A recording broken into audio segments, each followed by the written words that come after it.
Surrounded without warning, Taiwan's fighter jets scramble to react to the Chinese military, gathering on all sides of the island nation. Unlike previous drills, China gave no advance notice for the operation and hasn't revealed how long it will last. In its latest video of the war games, its military paints Taiwanese President Lai Ching-te in a devious caricature, just days after he affirmed Taiwan's independence from the mainland People's Republic. On this land, democracy and freedom are growing and thriving. The People's Republic of China has no right to represent Taiwan. He's facing pressure from an opposition backing reunification with China and has repeatedly referred to a separate Taiwanese identity. For mainland China, that's seen as a provocation. Senior Captain Li Xi of the PLA Eastern Theatre Command says the drill serves as a stern warning to the separatist acts of Taiwan independence forces. It is a legitimate and necessary operation for safeguarding state sovereignty and national unity. Taiwanese officials have condemned China's drills and framed the president's remarks as an olive branch. But China ignored the message and continued to threaten Taiwan with military actions. I think the world will watch closely and will not agree to the action. The Defense Ministry says it's monitoring the operation. I am actually worried that there might be accidental fire between the two sides, but I have total confidence in our country and our national army. But normal people are still worried that there could be accidental fire, which would severely impact cross-strait relations and our political scene. The possibility of a miscalculation always front of mind. Angus McIntosh, ABC News. Let's get more on China's war games near Taiwan with both air and sea forces in use.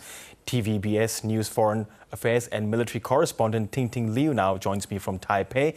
Tingting, really good to have you on the program once again. Can you tell us what's the latest of the situation in Taipei, also in terms of the level of alerts?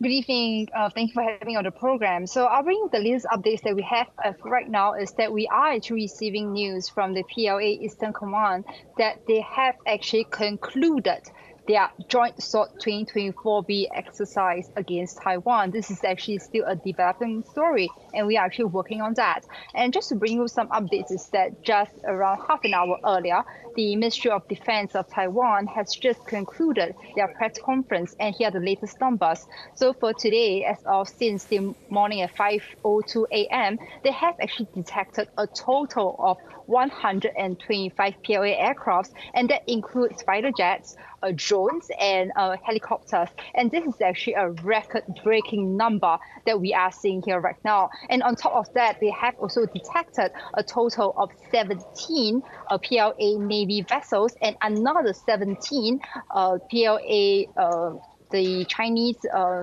police patrol ships that is around Taiwan. So that makes it a total number of 34. And from the Taiwanese side, they have actually deployed multiple fighter jets and multiple vessels, and on top of that, Taiwanese coastguards to deal with the situation. But we actually no doubt seeing an escalation in tension because we are actually seeing a lot of this kind of propaganda footages that are actually coming out from China, including like trying to put a hardship around Taiwan to say that, you know, even this kind of trails that they are doing around Taiwan is to show love to Taiwan. But no doubt there is actually met with a lot of distaste from Taiwanese audience here, because you can imagine that this actually would mean that the Taiwanese defense ministry has been scrambling, you know, to actually tackle this situation. But at the same time, I would actually say that this actually comes as a no surprise to Taiwanese, and including the members in the government today, because just even before what President Lai Ching-te, the Taiwanese president,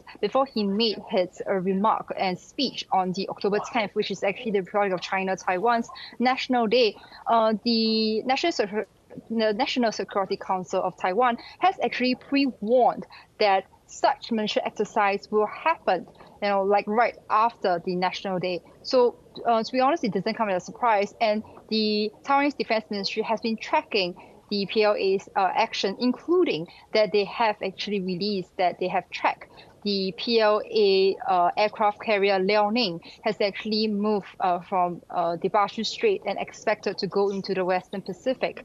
So we are actually seeing a lot of increased military activity coming from the Chinese here. And you mentioned earlier that these are sort of record level involvement of the Chinese military in terms of the number of aircraft, 125 jets. What's the message that the Taiwanese president or the government giving to people in Taiwan in terms of keeping them calm at this point of time? Yes, indeed. So like the President Lai, he has actually convened a high-level national security meeting this morning. And we are actually seeing the real important figures all attending this meeting at the presidential office.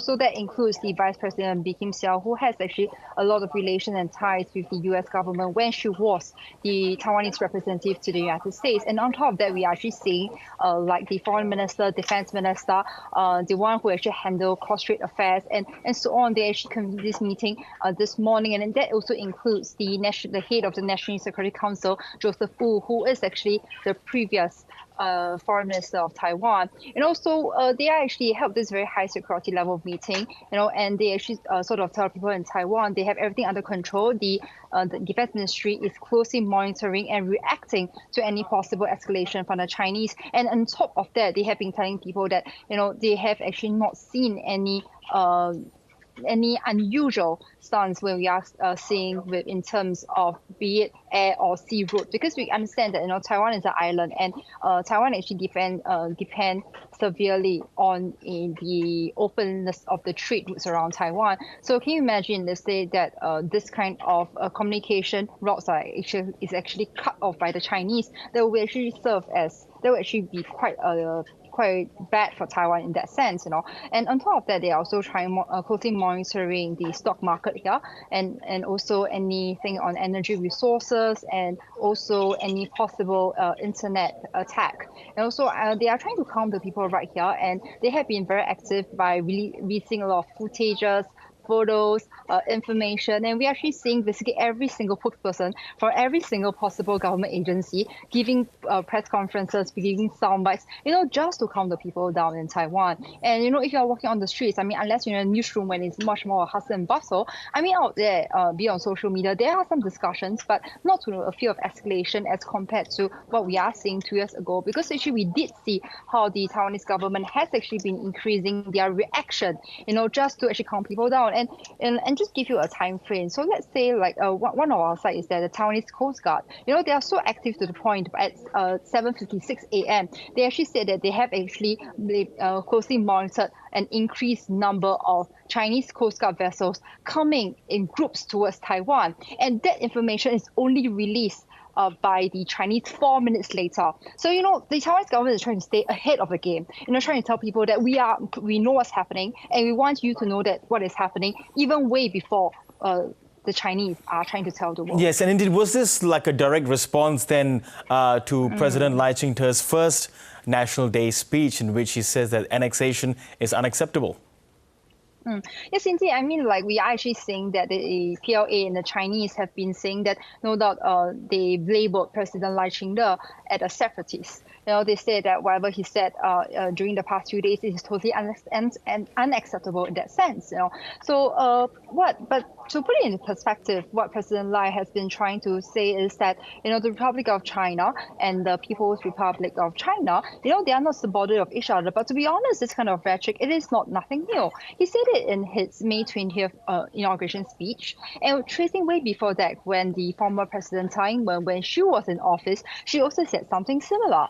And also, this is not something new, but we are actually seeing the Chinese trying to use this, and analysts have said that they're trying to use this perspective, just to train around Taiwan, because even do a military training drill around Taiwan. To be honest, you need a reason to do that, and we are actually seeing very icy close relations across straits. I would say that both sides' high-level government talks is totally impossible at this moment, given that there is just so much distrust between on both sides. And the PLA has actually mentioned that for this exercise today, they are actually in target, on Taiwanese separatist movement in that sense, But we are actually seeing what the president of Taiwan he has actually been taking on another stance in his recent speech, and analysts have said that it's actually a much softer side, trying to stick out an olive branch to the Chinese. He actually used less words. He actually mentioned the less term Taiwan in his speech,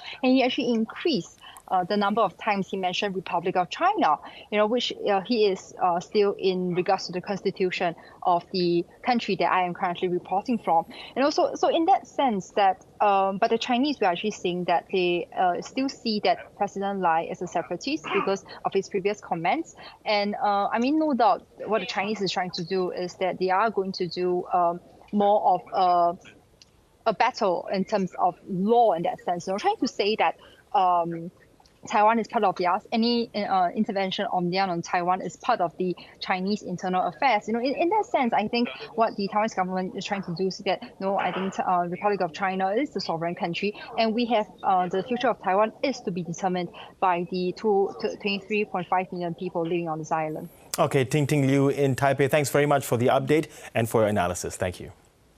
Thank you for having me.